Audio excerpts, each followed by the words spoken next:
Presidential debate. I am one of your hosts, Justin Matthews. I work with KBVR TV for the Orange Media Network. I'm Sean Basinger. I'm a co-host, and I'm here on behalf of the Daily Barometer. So we'll just go ahead and get started here and lay out the rules for everyone. So, candidates must answer the question or respond to the previous speaker's points directly. No extraneous remarks or off-topic comments. If extra time is available, speakers can only talk about the question topic or yield the floor to answer to another question. The more extra time we have, the more we can field students' questions.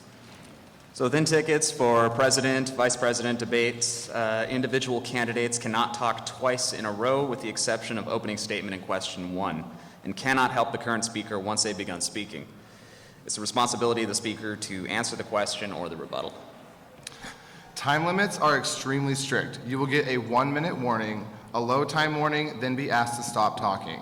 Even if you are in the middle of a sentence, please respect the time limits. At exactly 2 hours, the microphones will be cut off. Please do not hurt the speaker candidate's ability to debate because you went long. At all times, ASOSU candidates are expected to act with decorum and professionalism. The first issue will be dealt with a verbal warning to the ticket. The second issue from a single ticket will result in the forfeiture of remaining time and potential referral to the Elections Committee. Any points brought up and allowed during the debate are fair game, but must be dealt with in the strictest of professional manners. A coin flip took place prior to the debate in order to determine the speaking order. Candidates Araya and An won the coin toss and elected to speak second. Candidates Cassie and Lindy elected to speak second during closing. So, with that, we'll go ahead and start the opening statements. Good afternoon, everyone. Sorry. My name is Cassie Huber. My running mate, Lindy Petty, and I have been with the ASOSU for the past 2 years plus some, and in that time, we've gained a lot of knowledge and experience on many things.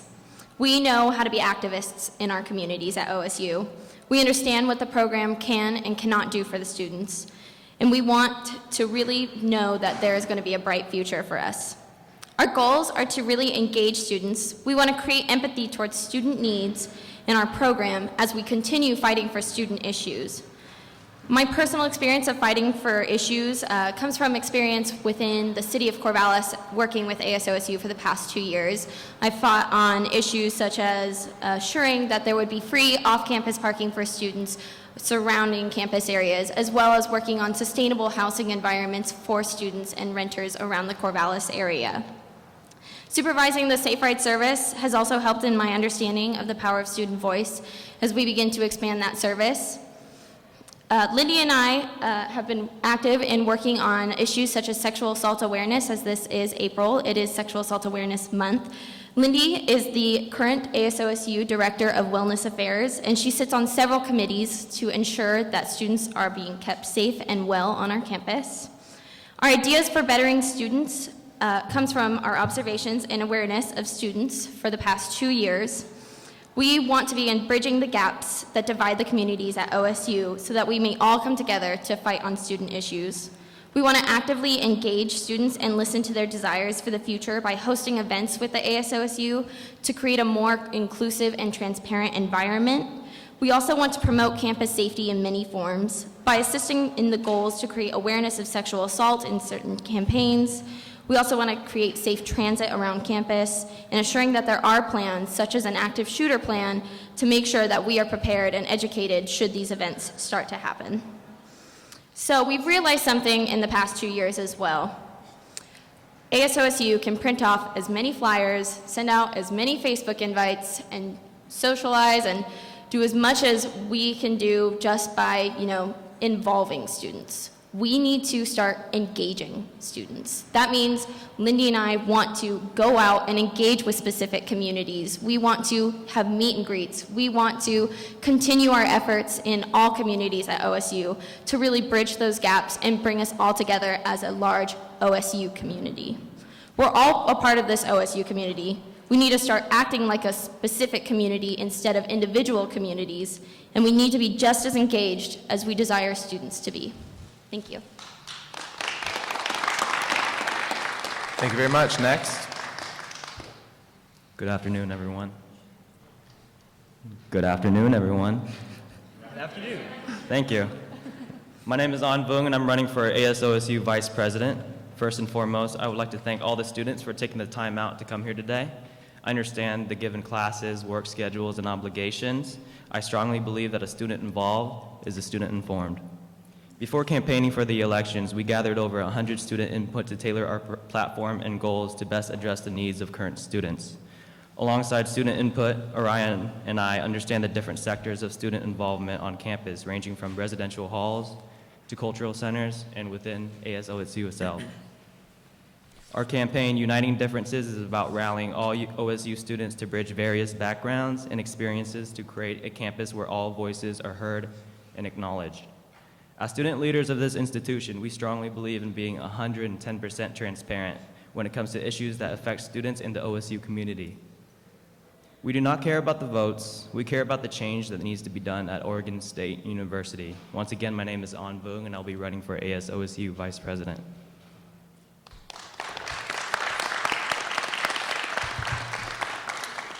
All right, question one is the topic of accessibility.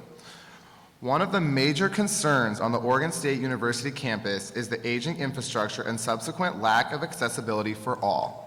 How would your administration act to ensure that all students, regardless of ability, are afforded the on-campus accessibility necessary to be successful here at Oregon State?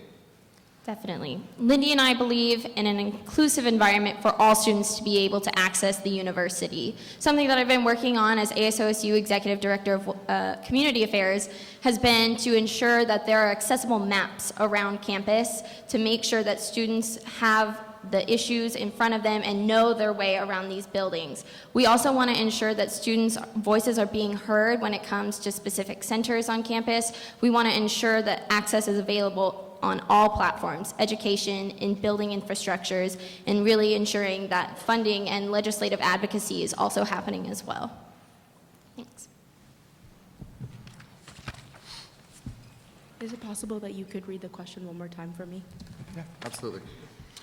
One of the major concerns on the Oregon State University campus is the aging infrastructure and subsequent lack of accessibility for all. How would your administration act to ensure that all students, regardless of ability, are afforded the on-campus accessibility necessary to be successful here at Oregon State? Perfect. I'm going to adjust this just a little bit. So currently, right now on our campus, there's about 5,000 Americans Disability Act infractions that our campus has. With that said, in 2013, we've drafted a comprehensive accessibility plan for our campus to go ahead and move forward to change and redirect for those infractions, for the ones that are absolutely necessary for to be changed so that they are ADA accessible.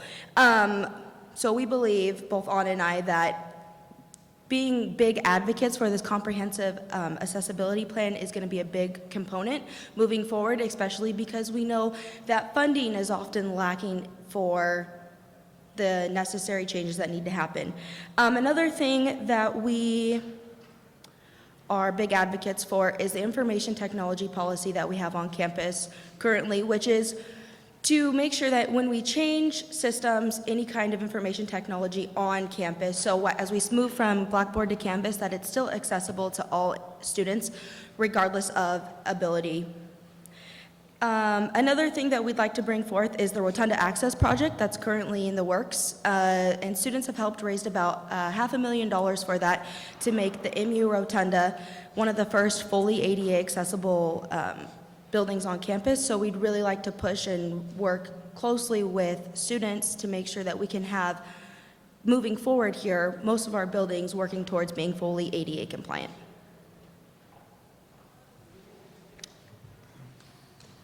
Would you mind repeating the question, or at least the last part of the question? Absolutely. One of the major concerns on the Oregon State University campus is the aging infrastructure and subsequent lack of accessibility for all. How would your administration act to ensure that all students, regardless of ability, are afforded the on-campus accessibility necessary to be successful here at Oregon State? I think one of the most important things regarding this issue is education. I don't think many students realize how many ADA infractions that we have. Even last year, Brian Williamson's campaign, that was one of the first realizations that I had for all of the issues that we really do have regarding this issue. I think that we need to be more active in campaigns and getting out there and engaging with students about this issue because, like I said, I don't think very many people are aware of it. And we can't enact change until people know and people care. And I think that people would care if they knew more about it. Thank you. Thank you, candidates. All right, so question 2, and this is for An. And it regards to underrepresented voices in ASOSU. And there's been a lot of effort within ASOSU this past year, starting with the constitutional amendment 1 year ago to help ensure that typically underrepresented voices are heard and adequately represented. So at the same time, there's been a lot of big pushback saying that these steps are unnecessary. So what's your stance on the issue of diversity and inclusiveness within ASOSU, and how would your administration act to ensure all necessary voices are heard? All right, thank you. I believe ASOSU is very inept to carry out diversity within its organization. And I believe by collaborating with different organization and student groups on campus, such as DCE, and moving into the new building, the SEC, will allow us to open up to a lot more collaborations and community engagement. And so I see that once we have that collaboration, people will see interest in what ASOSU can do, and they will start to be involved and create a diverse organization from there. And Cassie. So to answer that question, we do believe it's necessary to create an inclusive environment in our campus as well as in the ASOSU. Right now, I personally don't believe in my 2 years of experience that the ASOSU is transparent enough to really bridge those gaps between communities and really start engaging a diverser population of students. More diverse, sorry. We really want to encourage students to be active and engaging with all parts and all sections of the ASOSU, including the community and diversity sides of everything that we do. We also want to hire a specific student engagement director or coordinator per se, and really put this person in charge of actively engaging students on every front and every event that we put on and everything that the ASOSU wants to get people involved on. This person would be the active participator and actively communicating with all types of different groups and communities on OSU to really get our voice out there.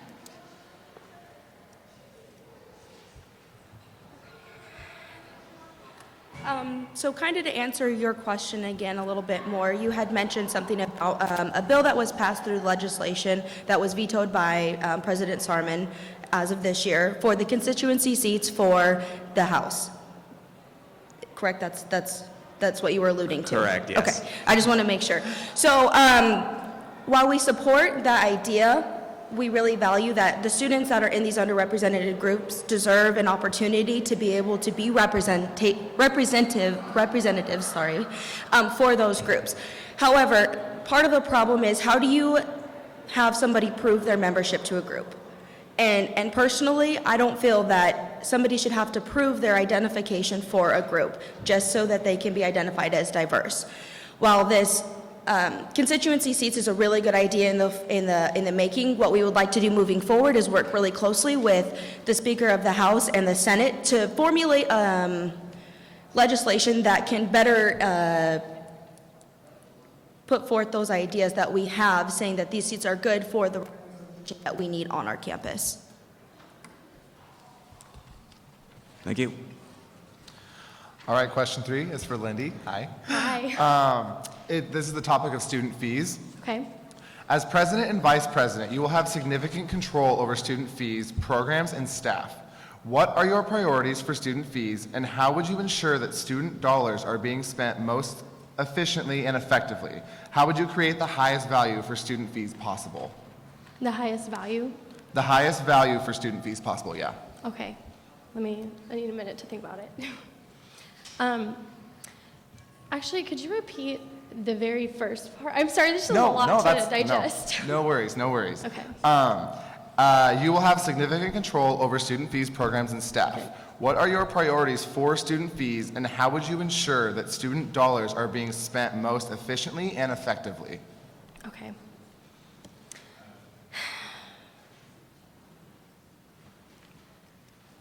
Sorry, I'm still thinking of my little response.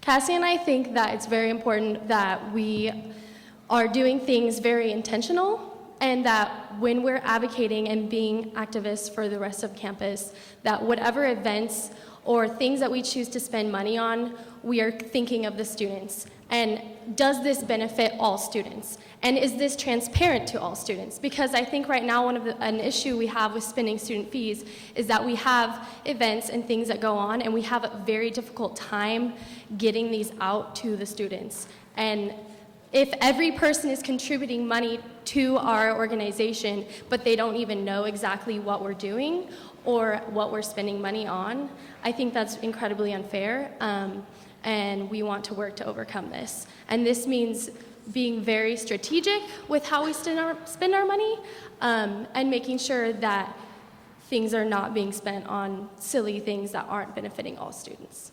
Thank you. On. Do you mind repeating the question one time for me? No problem. You will have control over student fees, programs, and staff. What are your priorities for student fees, and how would you ensure that student dollars are being spent most efficiently and effectively? How would you create the highest value for student fees possible? All right. So I really believe in being transparent as a university, and doing so, we'd have to work closely with the Student Incidental Fee Committee,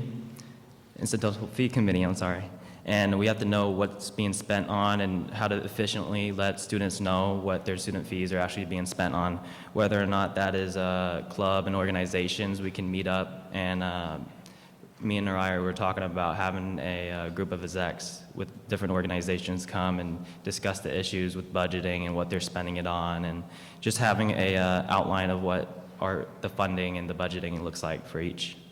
Mm-hmm. Cassie? Thank you.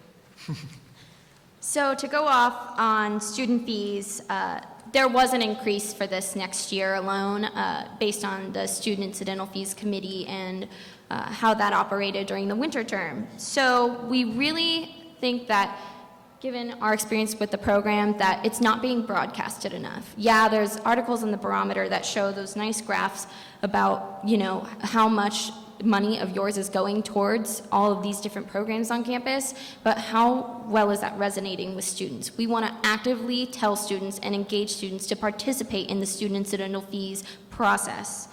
Nothing that ASOSU can do is done without student input. It's the most important thing. We need to be active in our engagement and our transparency, and students should be aware of where their money is going. And I think that a big key part of what Lindy and I want to do will be to be aware and be more proactive with the SIFC, really get them involved in all of these different programs, because if they don't know about these programs, how are they making the best logical decisions? So, thanks. Thank you. I also wanted to take this time to quickly remind the students of Oregon State that the polls are open for voting. You can go to asosu.oregonstate.edu/elections. Polls close April 17th at 10 p.m. All right. So this next question pertains to topic of Greek life. Perfect. In recent months, numerous issues have arisen across the nation in regards to racism in the Greek community. Similarly, last year, OSU had numerous very public issues on the topic of racism and racist remarks. How would you ensure that racism, sexism, and bigotry in general stays out of the OSU community? Out of the OSU media? Out of the OSU community. Oh, community, okay. That's a really good question, and I'm really glad that you brought that forth. As the current Executive Director of Diversity Programs for ASOSU, I worked really closely with the Cultural Resource Centers, Mr. Jason Dorsett as well, to really fight adversity that students of color face. And I think that I'm also part of the Greek system. I'm a Tri-Delta, and so to see that other Greek organizations are portraying themselves in such this light, it really creates a negative environment for the rest of us that are in Greek life. A big component to that as well is that there is the Divine Nine, or the non-Panhellenic Greeks, which are historically black fraternities and sororities. Now, when they hear that these social sororities and fraternities are using these kind of languages, it puts them in a position where they don't feel welcome. And we do have some of those on our campus, and we need to make sure that we can make them feel welcome. Part of our goal to keep that out of our media is making sure that we're really engaging closely with our diversity units on campus, making sure that people are aware of the events, making sure people are coming to and knowing about the language that we're using around, using the language that we're using in regards to these identifications that people identify with. Those kind of things are going to help create awareness and promotion and education for our community, which in turn will then keep it out of our own nest, basically. Thank you.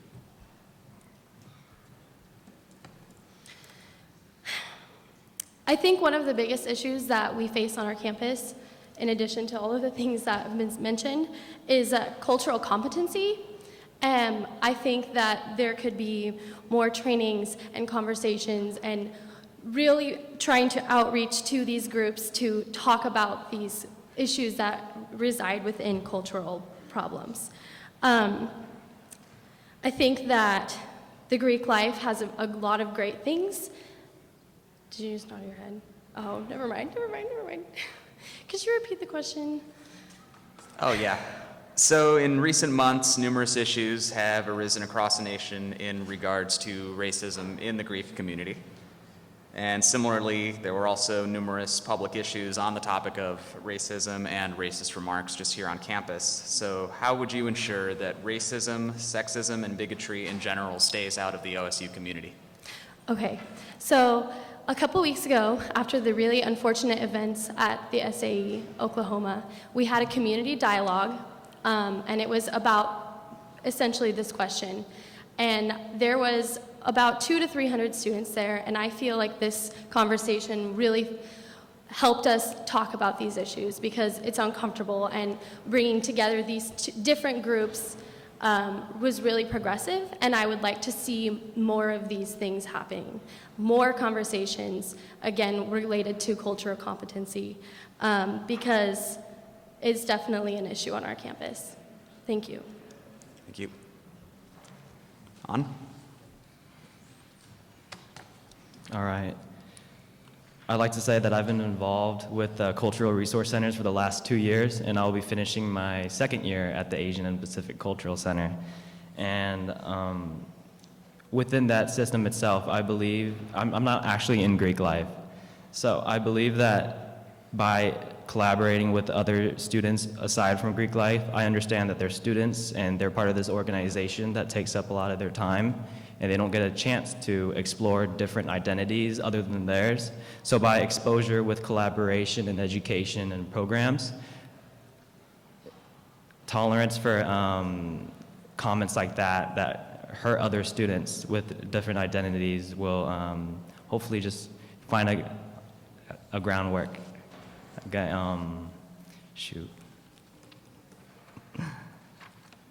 like a common ground, that's what I meant to say. Thank you.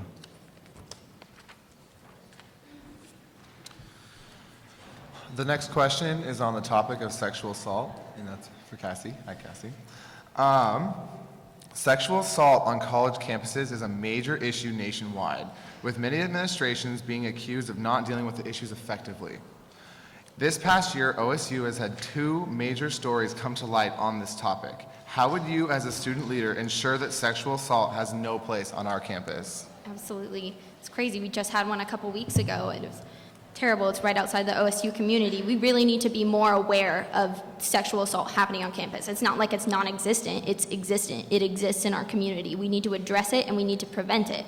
There are steps that we need to take to prevent them, as well as educating students on how to be safe in the party culture and environment there. And we also need to increase alcohol awareness. We need to promote our services that actually help in preventing sexual assault. I've been supervising the Safe Ride program since the beginning of last summer, and We've done so much this past year. We've increased our numbers exponentially, as well as we've developed a new app, which I was a part of, and it's been extremely successful in helping prevent sexual assault from happening on campus. The awareness is just half of it. We really need to be proactive in educating ourselves, in preparing and, kind of showing students that we are not okay with sexual assault happening on our campus or anywhere close to OSU. Thank you.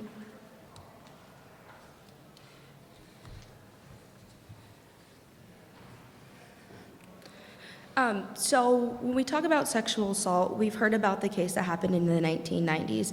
That happens to be one of my really good friend's mothers. So this really hits home for me, knowing that somebody that was on our campus that I know went through this. I think it's very unfortunate that we have to deal with that, and moving forward, I think the best thing that we can do is education. President Ed Ray had sent out an email a couple weeks ago. I don't know who read it or whatnot, but moving forward, really working with the It's On Us campaign is going to be a big component to what we do moving forward. In addition to that, we want to support a lot more advocacy for emotional support for the people that have endured sexual assault, maybe victims or no victims of sexual assault. In addition to that, we also want to support the notion to increase the sexual assault and support services counselors that are available within those services, and also to promote the Alcohol and Drug Prevention Center that will be opening in the fall in Student Health Services. For those of you who didn't know about that, it's going to be a great resource for students to learn and know a little bit more about things that we can be doing as individuals to keep ourselves safe, as well as what we can do moving forward educational-wise. Again, I'd just like to touch that It's On Us is a fantastic campaign promoting education around sexual assault. So moving forward, both Anna and I would really like to head spear that and make sure that our campus is 100% aware and knows and wants to be a part of the It's On Us campaign. Cassie and I are also really interested in moving forward with the It's On Us campaign. It's definitely has a strong presence on our campus, I believe, in the past year that it's been brought here, and we have the ability to really make it an even bigger deal. I've personally been working with the It's On Us campaign for a few months now, and I'm on the Sexual Assault Awareness Month committee.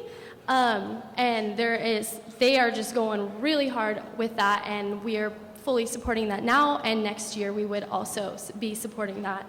I think it's really important that students are aware of the issue of bystanders, and I think that there needs to be more trainings for that are transparent for all students to go to and have some sort of, the appeal should be that we don't want sexual assault on our campus. And I think that there is a lot of active work being done as of now, and we would fully support that in the future. Thank you. All right, so question 6 is on the topic of student athletes. Across the nation, the NCAA and various college campuses have been accused of allowing student athletes a certain amount of privilege that ordinary students would not be afforded. How would you respond if you found out that a similar issue occurred here at Oregon State University? Can you further dive into the issue of what privileges they were granted? So pretty recently, a news story came to light in North Carolina that the college was creating fake classes to ensure that their athletes met eligibility, other things of that nature, very large scholarships, basically buying houses and cars and things that the average student would never get. Understood. Thank you. I believe that student athletes have a lot on their schedule. And again, they are students here, and I would like, if I were to hear that during my time in the office, I would like to open up the time and the resources, further resources for student athletes to allow for retention in school, both success for the game and success for school.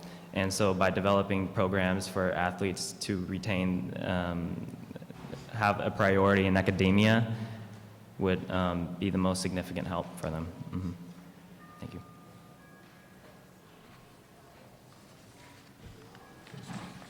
And Cassie? Okay. So of course, we want all students on our campus to be successful in whatever endeavors that they choose to follow on. Student athletes, they are students. It's completely understandable, and I agree with what you said in that they do have a lot on their plates. They are very, very busy, but there are resources available to them on our campus that maybe they're not completely aware of. The Beth Ray Center offers specific tutoring sessions to student athletes. So I feel that the unfairness and inequality of students is kind of something that we would like to prevent. I would say opening it up for forums and discussion within the student body to see how they feel, because some of our funds do go towards the athletics department. We really want to make students aware of these issues, and we want to get their input on these issues. We don't want to move forward with anything without student issues, like being brought towards students. So we really want to assure that voices are being heard on all platforms, and we also want to assure that students are having, services being provided to them to assist in anything that they really need. So, thanks. Could you repeat the question one more time for me? Absolutely. So across the nation, the NCAA and various college campuses have been accused of allowing student athletes a certain amount of privilege that ordinary students would not be afforded.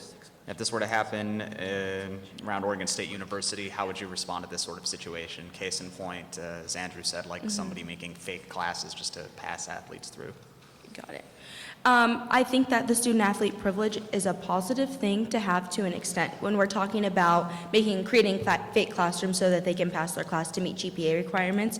That should not be acceptable on our campus, and that's something that both An and I agree with, that is not okay. However, some student-athletes that work really hard both to get money for our school and for our students, it's a type of entertainment for our students, you could say.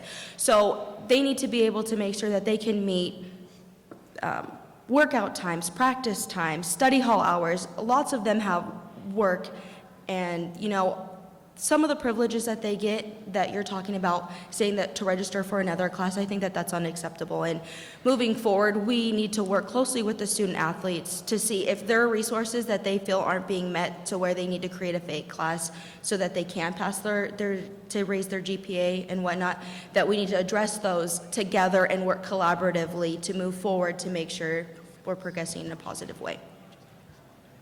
Thank you. All right, we'll be moving on to our lightning round now. We'll be asking you guys at random, one from each ticket, and we'll go ahead and we'll have 1 minute for each of these questions to answer them. Sound good?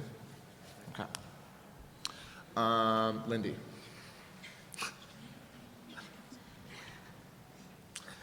Global climate change and a degrading environment are very real issues facing future Americans. Do you see Oregon State University as having any role in the global debate on climate change, and how would you ensure OSU addresses these issues? Well, I know there's a lot of work right now being done around divestment. For those of you who don't know what divestment is, currently there's a push on campus to get to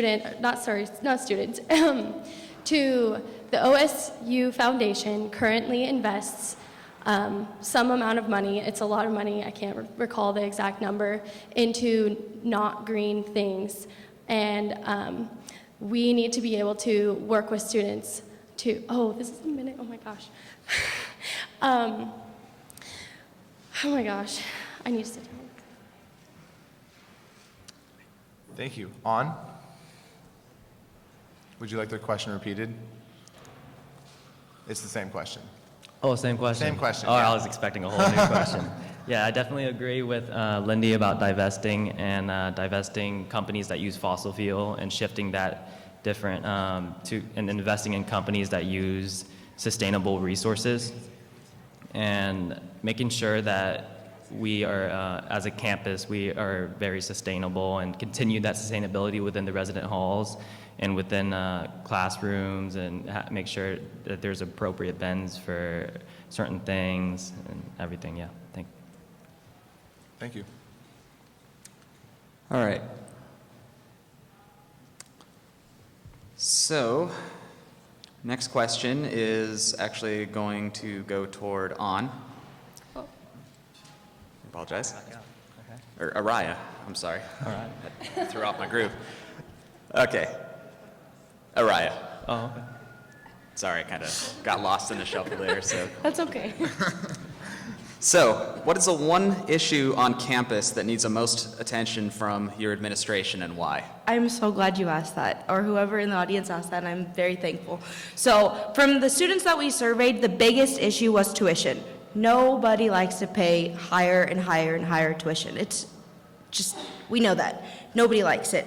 So what we want to do moving forward with tuition is lobby very aggressively within the next couple months. On April 14th, I'll be at the Capitol at the university budget hearing where they're going to decide about money that's going to universities. In addition to that, I will also be lobbying with Oregon Student Association, who are really big advocates for students on campuses for the universities to make sure that they get funding and have their priority bills heard in the Oregon State Congress. Moving forward, we'd also like to really push the Higher Education Coordinating Committee to give the HEC to really promote our budget for the governor. Thank you so much, Araya. Thank you. Same question? Yep. Okay. I definitely agree the biggest issue that we've heard in our past 2 years with ASOSU is the issue of affordability. Tuition rates are extremely high. There's been over a 15% increase in the past 5 years alone of tuition rates for in and out-of-state students, which is absolutely astronomical nowadays. We really want to work with legislators as well. The Ways and Means Committee meetings are coming up. They're going on tour to Oregon State. We need to have students engage in actively going to these meetings if we want to get our voices heard. So we want to actively continue to reach out to student groups to get them aware of all of these issues and have them go and represent the student body. We're better in numbers. I would say we are a huge campus university. There are so many issues with affordability as well. I mean, students are having trouble paying for food and college dorms as well, and it's really important for me to make sure that everyone has access and equal affordability options to make sure that all of those issues can be handled and dealt with in the best way. Thank you. This next question's for Lindy. It's funny that you guys brought this up. Next question is, would you support a plan to raise tuition in order to support more athletic scholarships to make OSU athletics a national title contender? Why or why not? No, because I think that, actually, can you repeat the question again? Yeah. Would you support a plan to raise tuition in order to support more athletic scholarships to make OSU athletics a national title contender? Why or why not? Given that, as everyone has just talked about, tuition is astronomical. Students are having a hard time paying for college, and we are an educational institution. We are here to learn. We are not here to put on a show. We are not here to have the best team. We are here to be the best scholars that we can possibly be. And I don't feel that raising money for that is an appropriate thing to do. Thank you. Araya, please. Oh, yeah. All right. Sorry, On. You're mixing it up on us. Keeping you on your toes. Yeah, no joke. Give me 1 second here. Would you like the question repeated? Yeah, could you please do Yeah, that? absolutely. Would you support a plan to raise tuition in order to support more athletic scholarships to make OSU athletics a national title contender? Why or why not? So, moving forward next year, our tuition's going to go up a lot. For people taking about 15 credits, it's going to go up to 11.7% increase from this year to next. And 1.2% for 12 credits next year, giving us an aggregate of about 7.6% next year. So that's a lot. If we were going to move our tuition up some more, our students that, first of all, don't play sports, may not be interested in sports, we'll have to pay more money to subsidize for those students that are athletes wanting to play sports. I think it's great, and I think that students should want to be athletes, but they should also want to be here for school and be willing to push themselves, not necessarily through utilizing other individuals' tuition increases. All right, my next question is going to be for On. Do you feel ASOSU and Oregon State University in general have an inclusive environment allowing any given student the same opportunities as everyone else? Why or why not?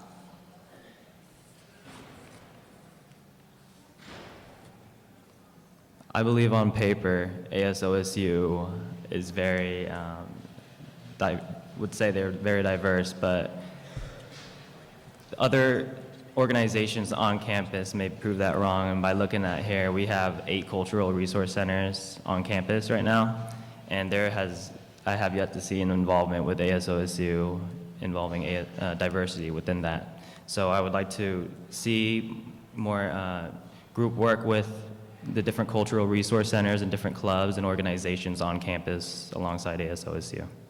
Thank you.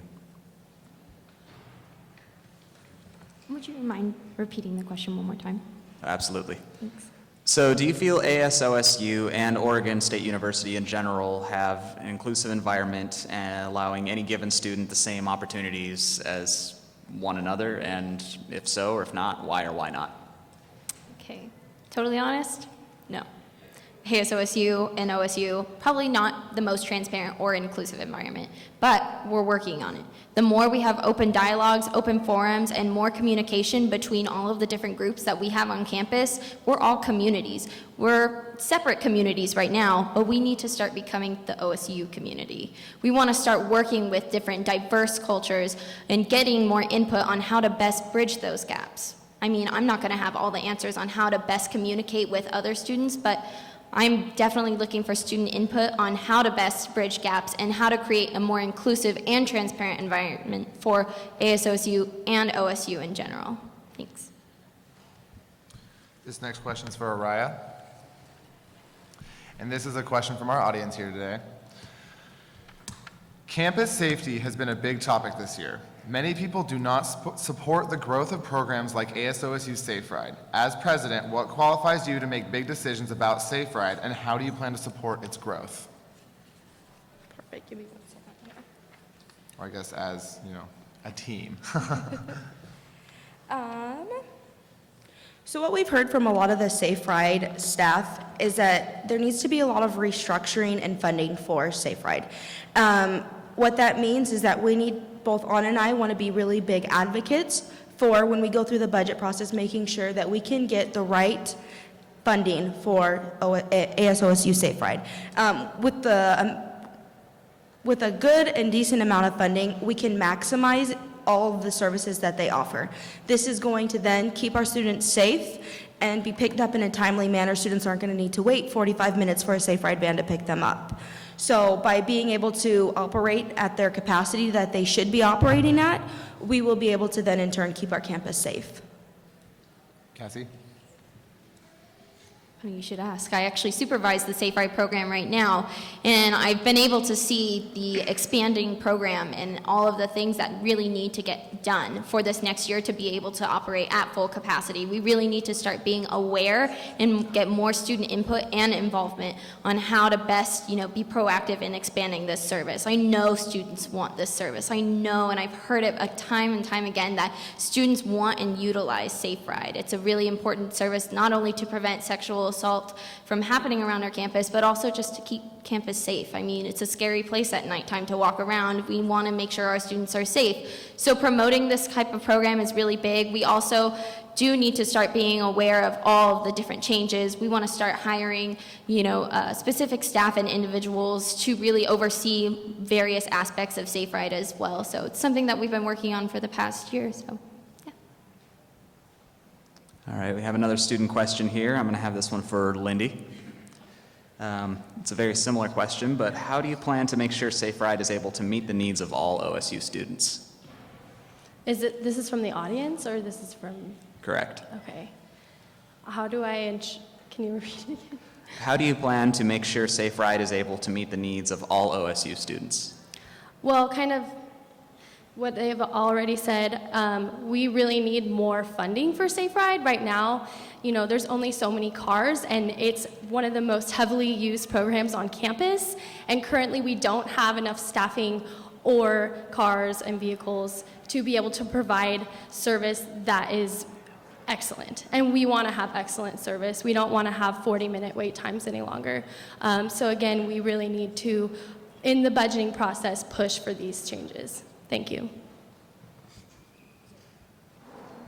All right. I just wanted to make sure this time.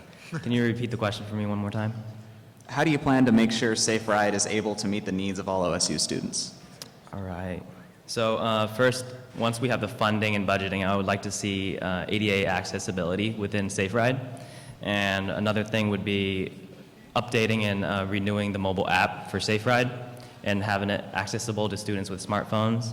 And on top of that, I'd like to translate it and have it accessible to students that English comes as a second language or into students, so they know that they are paying for this service and that they should be able to use this service. Thank you. Thank you. We'll have our closing statements now. Araya, we'll have you go first.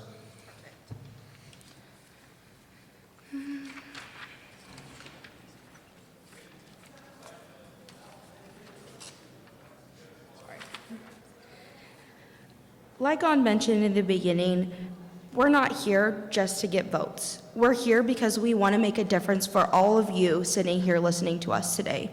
We mean what we say when we say it, and we want to make sure that we are 100% honest and transparent with you.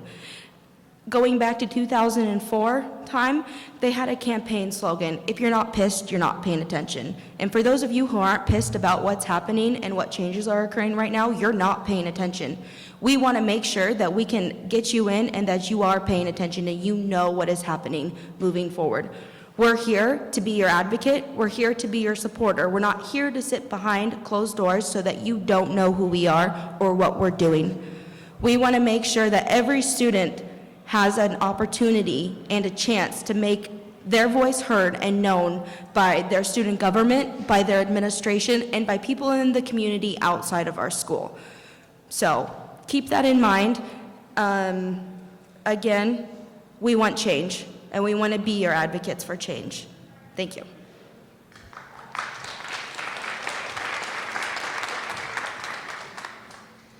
I just want to reiterate how important engaging with students is. And currently, right now, between ASOSU and the students, there is a huge gap. We cannot move forward with our initiatives if we do not bridge this gap. And Cassie and I are willing to do whatever it takes within our power. We've been working with ASOSU for over 2 years, and we know the administrators that we need to work with to make sure that we can continue to bridge these gaps and make students aware of these issues, because I believe that if students knew more about some of the issues on campus, that they would care. We don't have an overabundance of apathy on our campus. I think people really do want to see these things change. They just need to be educated. And Cassie and I, again, will do whatever it takes to make sure that this happens. Thank you. All right, we're going to move forward with a 10-minute break here, and then we will return for Speaker of the House debate.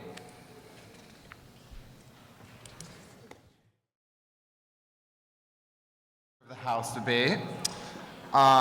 First off, just wanted to remind everyone again that the polls are open. Go to asosu.oregonstate.edu/elections. The polls close April 17th at 10 p.m., so go out and vote. We're just going to ask some questions to you. You're going to have 3 minutes for each. We have some questions that we've come up with ourselves and also some questions from the audience. Okay. So we'll just... and then here, for your opening statement. That's okay. I'll just keep my opening statement really brief. My name is Michael Moore. I'm running for Speaker of the House, as he previously stated. I come to the race with 2 years of prior experience with ASOSU. I spent 2 terms in the Senate as a sophomore. I was appointed, and I absolutely loved my time in the Senate, and it was a great foundation for me to move on in my journey with ASOSU. Since then, I've been serving as the Executive Chief of Staff, within the executive branch, of course. So I kind of have seen both sides of what our organization has to offer, both the legislative and the executive branch side. And it's given me a lot of insight about what our organization has the power to do and what it does not have the power to do. One of the things I'm really committed to working within our organization is that community building and relationship building between the two branches of ASOSU. As they exist right now, they function kind of separately. which is not at all how they were designed to work. Additionally, ASOSU is supposed to have a very good, strong working relationship with the other organizations on our campus, including the SIFC, which is the Student Incidental Fee Committee. And so I'm really committed to promoting those relationships. Additionally, I'll just touch on these points really briefly. I'm also really committed to transparency within our organization, promoting affordable tuition within our organization, and responsible spending of student fees. Additionally, I'd really love to see diversity play out in a more large-scale role within our organization. Thank you. Thanks.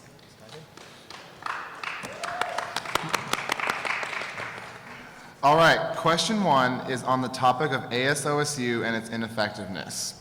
ASOSU, and specifically the legislative branch, has long been criticized as being ineffective and not representative of OSU students. How would you respond to these criticisms, and how would you ensure that ASOSU is as effective as possible? I don't think that statement is wrong at all. I actually completely agree with that. And the legislative branch, in my own opinion, has kind of been stagnant in the last 3 years. One thing that I said earlier is that I'm really committed to the relationship building between the executive and the legislative branch, and I think that's really where ideas stem from. There needs to be a working relationship between the two to carry out the ideas that whomever is in the executive branch is trying to work on. But that being said, the legislative branch also needs to act as that check for the executive branch. I think another way that ASOSU becomes more effective and works better for our our students is working within the community and with our other organizations and maybe even non-affiliated students to carry out the ideas that they have. Did I miss a point? For a follow-up question we have from the audience, actually. What would you do to increase involvement from the non-Greek life community within the legislative branch? That's a really excellent question. As someone who is involved in Greek life, I'm very aware of how prominent we are within our ASOSU community. And I think a really good step forward with that is the process of working on those constituency seats that we started in House this year. Unfortunately, that bill wasn't perfect, and I think we still have a lot of room to grow. And by reaching out to those communities that are typically marginalized or are typically just not included in the ASOSU process, we're going to continue and flourish that non-Greek population within our organization because the majority of our students on campus are non-Greek. Thank you. All right, so next question touches on the topic of tuition and affordability. So recently, Oregon State University administrators decided to raise tuition despite capping student fees at 5% in an attempt to reduce costs for every student. Mm-hmm. What's your position on the recent tuition increase, and how would you ensure that students are getting the best value possible for their education? Well, I think how to address the last point that you brought up, to get the best value possible out of the student experience, we need to be responsibly spending those student fees, even if they are capped at 5%. So that really looks more than just ASOSU, but ASOSU is also charged with approving all of those other budgets, and having a legislative branch who is well informed and well understands what that money is going towards is on our way to having a more responsible spending of those student fees. But to go back to the point where you were talking about tuition, I think it's really important that we don't point fingers at the middleman. The state of Oregon does not prioritize students' tuition at all. They're not funding us, and that's absolutely unacceptable. And because the Board of Trustees isn't getting that funding, they're going to tax the only revenue source they have, which is students. So yes, I think it's absolutely horrendous that we're about to pay 11.7% increase. We can't point the finger and say, well, it's your fault, when our state legislators aren't funding our tuition and our endeavors in academia at all. So that being said, I think it's the responsibility of ASOSU to be working with organizations such as OSA and lobbying our state legislators for more tuition backing and more funding towards tuition for Oregon students in general. So as a follow-up question as well, and this comes from the audience, how would you ensure participation by the House in budget discussions so they are better prepared to vote on the budget? That's a really great question. I'm really glad that that got brought up. Something that, for background for those of you who maybe don't know the situation, something that got brought up in joint session this year is that the representatives and the senators had no idea what they were voting on in approval of the SIFC budget. So, in my own personal opinion, I think the fact that the two organizations don't work cohesively is a huge issue for our students, and it's not helping our students in any way, shape, or form. That being said, I think that it's the responsibility of the Speaker of the House to be working actively with their representatives to encourage them to be attending those budget hearings. And I think it's also their responsibility to be knowledgeable about when those budget proceedings are going on and to be informing the student body as well. So I think it should be a requirement for all representatives to be present during those budget hearings and to be well informed, but I also think it's the position of the SIFC to give due process to the representatives and let them know in advance when they can make time for it. There's been a little bit of contingency on both sides as to whether or not what's going on, but I think a relationship building between the two is really what's going to bridge the gap. The next question is on the topic of non-traditional students. Oregon State University is home to many non-traditional students, be that international, veterans, student parents, or any host of other types. How would you respond to the concern that OSU's policies and administrative procedures heavily favor traditional students, leaving non-traditional students unsupported and unrepresented on campus? How would I respond to that? How would you respond to that? I would say you're absolutely right. Oregon State, by nature, favors, not necessarily on purpose, but because of the overwhelming majority of students on our campus, they favor non-traditional or traditional students. Now, that doesn't make it necessarily right. I think that the ASOSU has made small steps in the past, and some large steps, I will say, towards being more supportive of our non-traditional students, but I think that there's more that we can do. ASOSU has a non-traditional affairs TFD position, and I think that there needs to be some serious upholding of that person's duties, but I also think it's the responsibility of the legislative branch to be actively engaging with those non-traditional communities and finding out how we can best serve those individuals. Thank you. All right. So this next question involves communication and shared governance. Okay. ASOSU, the Faculty Senate, and OSU administration operates under the shared governance system. Right. Despite this, open communication and transparency with the administration is sometimes hard to achieve. How would you ensure that our shared governance system is utilized most effectively and the process is transparent to all students? I think that's a really good question. Transparency within our organization is just not something that's going to ever go away as a conversation topic, and it's not something one person or one individual can achieve in a year.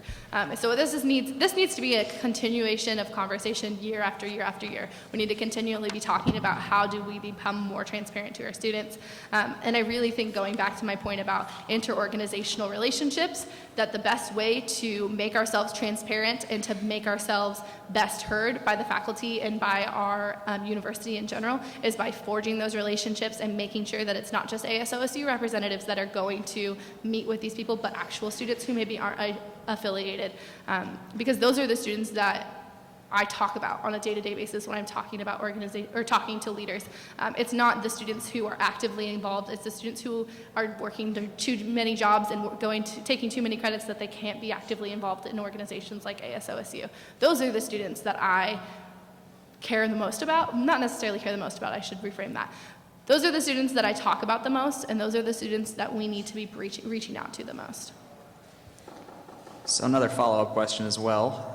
We heard a great deal about transparency, and I think we all understand that ideal, but can you give a specific example of a way in which ASOSU is not currently transparent and how it would be improved? And again, this is an audience question. Yeah, okay, so one of the biggest issues, I'm going to specifically speak about the legislative branch since that's the organization that I wish to work with. One of the biggest issues with the House of Representatives and the Senate right now is that students don't know where we're meeting, when we're meeting, and how they can become involved in those meetings. For people who don't come to the House of Representatives or the Senate frequently, Robert's Rules of Order are a very intimidating place to be when you're sitting in the gallery listening to people have serious, heated debates about something that's very important to them. So I think opening up that process and making it more understandable for students, additionally making our meeting times more open to students, making it a pleasant place for students to come in and share their thoughts. Gallery comments don't happen very often in House and Senate, and I think that's a shame because I think that's a really wonderful time for members of our community to come in and really actively engage their representatives and their senators to helping them. Thank you. Our next question also comes from the audience. The legislative branch is in charge of setting and approving student fees. In terms of Safe Ride, do you think increasing funding to this program will truly help increase the safety of our students? So I just want to push back on that comment just a little bit. So they're not necessarily in charge with setting the fees so much as they approve the budget that the SIFC sets. That being said, I absolutely 100% believe that bringing on more funding for Safe Ride used correctly will increase our safety on campus. Something that was talked about in the presidential debates is the increase of having another van that decreases the wait time that students would have to wait.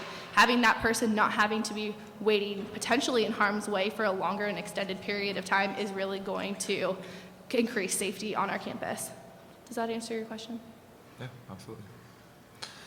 All right, that's it for the questions. So let's move ahead to your closing statement. I don't really have much of a closing statement for you all other than to say I'm really excited for this campaign season, and I really love to talk to people while I'm on campus, so if you see me, please stop me and talk to me. I would prefer to spend my time answering questions rather than rambling on to you about what my platform is, because quite frankly, my platform is expendable to what the students want. And what the students want is my biggest priority, not necessarily a document that says my ideals. So with that being said, thank you so much for your time. Please vote, and I hope you all have a wonderful day. All right, another quick reminder, asosu.oregonstate.edu/elections. Go and vote. Go there, go vote, go do that. Polls close April 17th at 10 p.m. That is April 1/7, 10 p.m. You can find this debate on KBVR 26. It's our YouTube channel. Again, this has been Justin Matthews, and I'm Sean Basinger from Daily Barometer. We'll also have additional coverage at dailybarometer.com. You can find us on Twitter at Daily Barrow and on our Facebook page. yeah. So go ahead and check out the debate if you want to revisit any of the questions, and thank you so much for coming out, everyone.